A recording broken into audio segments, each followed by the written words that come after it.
Hello. So, a warm welcome to the chapter 3 of organizational development. Now, we all agree that everybody wants to be the big giant, the big elephant of their industry. But the reality is that there are a lot of similar big elephants. Yeah, just like this picture. Now, what can make you different or your business different is a good business strategy. And that's exactly what we are going to talk about today. So, in a layman language, business strategy is basically the route that the business has decided to take in order to achieve its long term objectives. Now, let's have a look at what are the key aspects for a great business strategy. So, the first one is visioning. In my previous video, if you have seen that, we had explained the vision, mission, and corporate values in detail. So, that's what visioning is all about. And then comes your objective setting. So having clear objectives helps the company to target on their big picture goals. And if they're communicated the same clearly to the employees, they know which direction to go, what to do, what not to do, and which are the high priority areas for them. Now, resource allocation. This corporate strategy component refers to the decisions which are concerning the most efficient allocation of their people and capital in such a way that they can achieve their goals seamlessly. Then, resource allocation involves planning, it involves managing and assigning resources in a form that helps to reach a company's strategic goal. So, it's a very important component and very important aspect. Now, since it's not always possible to take advantage of all feasible opportunities, and because business decisions almost always entail a degree of risk, companies need to take these factors into account in arriving at the optimal strategic mix. It's important for the companies to balance their strategic trade offs between the risk and return and ensure that the desired levels of risk management and return generation are being pursued. Now, when we talk about value disciplines, it basically talks about creating a high level of intimacy with the customers in order to differentiate a company from the competition and therefore create the ability to provide a higher value and therefore charge a premium price.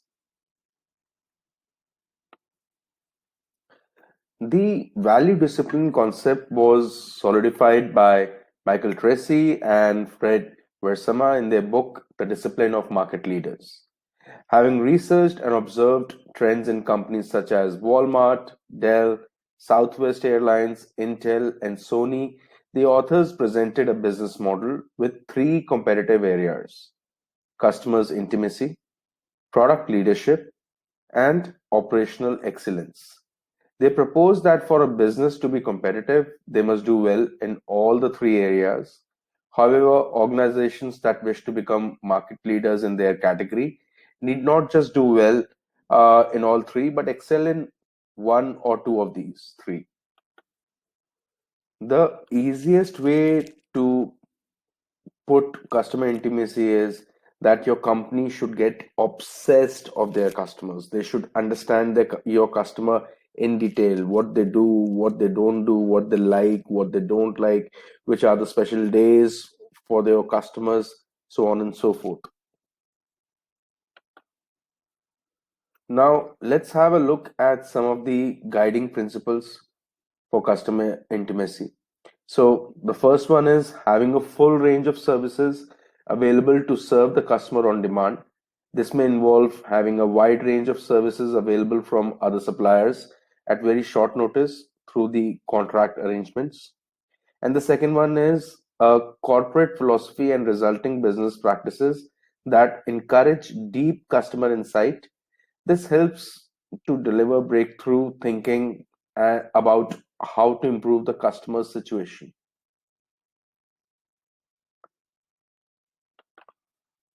Now let's have a look at how to measure the customer intimacy.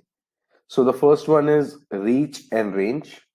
This involves the location of service access points, number of channels the products or services can be accessed, and levels of self-service available.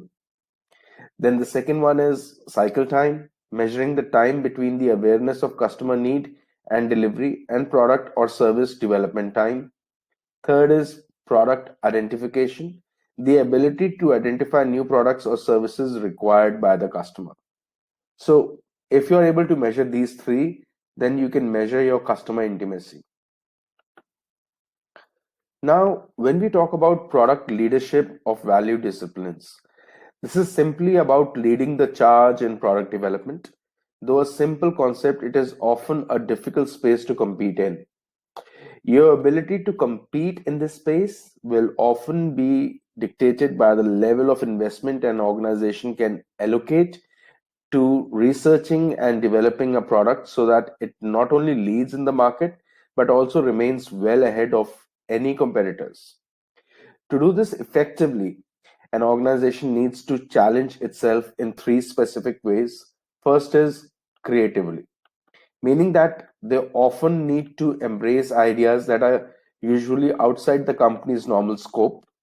Second is commercially. The ideas need to move through their due process quickly to reach the market first. And third is relentlessly. Such a product leader must be relentless in their pursuit of new solutions to problems they may have just solved. In the tech space, for example, this means continuously rendering your latest product obsolete. Apple is probably the poster child in terms of product leadership. However, in recent times, this has become increasingly debatable. Now, regardless, Apple has always aimed to lead through developing a better product. Their drive for innovation is so embedded into the organization that it became part of their marketing. Now, when we look at the guiding principles for an effective product leader, the first one is encouragement of innovation. Maintain a company's culture that allows experimentation and innovation and rewards for products or service improvement. Then the next one is risk oriented management style, having management team that allows the organization to take risk and reap the rewards of new ventures. Third is recognition that the organization's current success and future prospects lie in its talented design people and those who support them. The fourth, the drive to educate and lead the market in the use and benefit of new products or services. Now, when we look at the procedures to measure value disciplines in terms of product leadership, then let's have a look at these. So, the first one is capability maturity, the ability to maintain the level of capability to deliver products or services and the continuous improvement of those capabilities. Then, intellectual leverage, being able to develop and use intellectual assets for improved products and service delivery. And the third one is responsiveness. So, minimizing the response and turnaround times for product and service design and delivery. Now, when we talk about operational excellence of value disciplines, operational excellence revolves around the principle of low or lowest price and hassle free service. This is simplifying the concept somewhat, but essentially the organizations aim to lead the market through price and convenience. The goal is not to simply be cheapest, but to really create an environment for the customer where friction is minimized or completely eradicated. Then Dell is a perfect example of this principle. While compact computers concentrated on making faster and cheaper machines than IBM, Michel Dell saw an opportunity from this college dome. He still focused on the product like the competitors, but decided to emphasize the delivery system. Dell was able to compete by delivering products to order rather than to inventory and still maintain their quality and services. So that's really a classic example for that.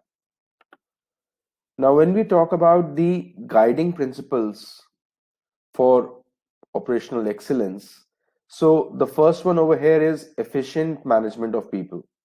Developing a culture and training focused on efficient and low cost ways of doing things is certainly a great idea, and I'm sure we all agree to that. Then, management of efficient transactions, being able to maximize the efficiency of all facets of a transaction, including the full supply chain. Then, dedication to measurement systems, focus on quality and cost control, manage customer expectations by limiting products and services. So now, when we are talking about measuring the operational excellence, there are three key areas that can help measure how well an organization is performing in this space. These are cost.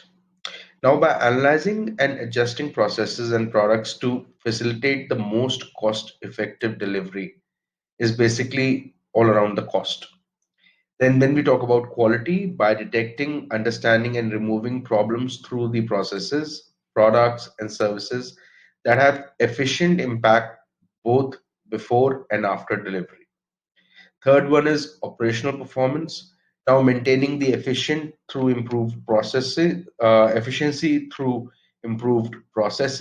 and automation for speed and hassle-free delivery. So that's a part of organizational performance. And then if you're familiar with the concept of Kaizen from Japan, you will agree that the operational excellence concept borrows a lot from it. In fact, Toyota as a brand is known for their operational excellence. So that's about the business strategy. Hope you found the video to be very helpful. Next week, again, we'll have another video on organizational development. Stay connected, be safe, take care of your families. We'll connect again next week. And some of our followers have not subscribed to the channel, so please subscribe to the channel. Take care. Thank you.